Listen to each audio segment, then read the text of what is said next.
السلام عليكم ورحمة الله وبركاته. أعوذ بالله من الشيطان الرجيم. بسم الله الرحمن الرحيم. عما يتساءلون عن النبي العظيم الذي هم فيه مختلفون.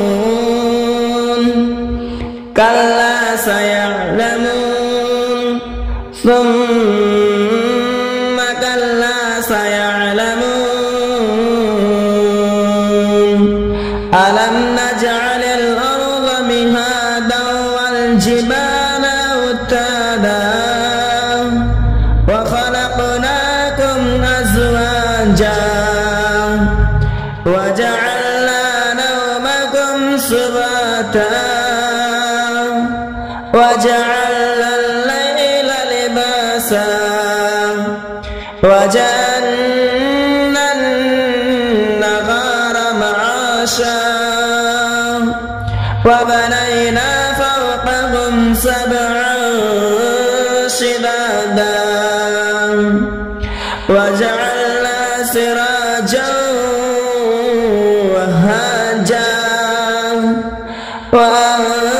وأنزلنا من المعصرات ماء ثجاجا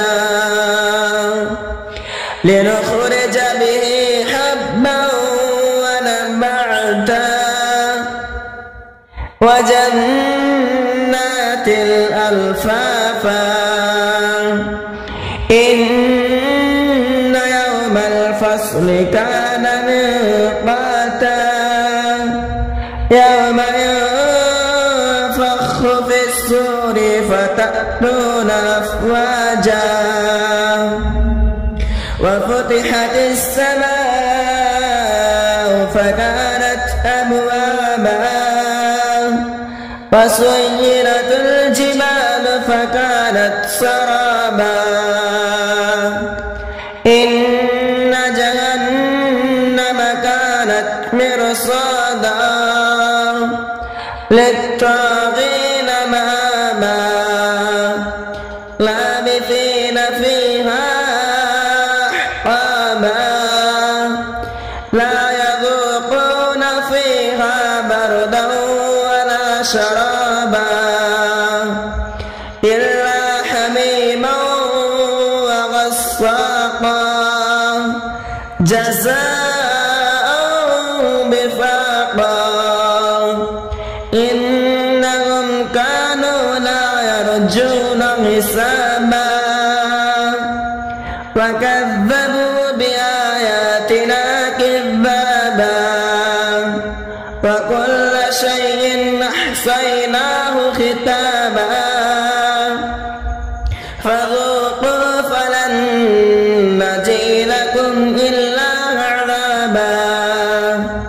إن للمتقين مفازا حدائق وأعنابا وكواعب أترابا وكأسا دهاقا لا يسمعون فيها لغوا ولا كذابا جزاء من ربك عطاء حسابا. رب السماوات والأرض وما بينهما الرحمن لا يملكون منه خطابا. يوم يقوم الروح والملائكة صفا لا يتكلمون إلا من أذن له الرحمن وقال صوابا. ذلك اليوم الحق فمن شاء اتخذ إلى ربه مآبا. إن أنذرناكم عذابا قريبا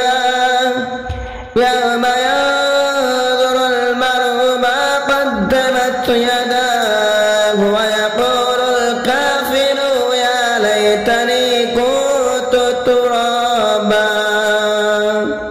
السلام عليكم ورحمة الله وبركاته.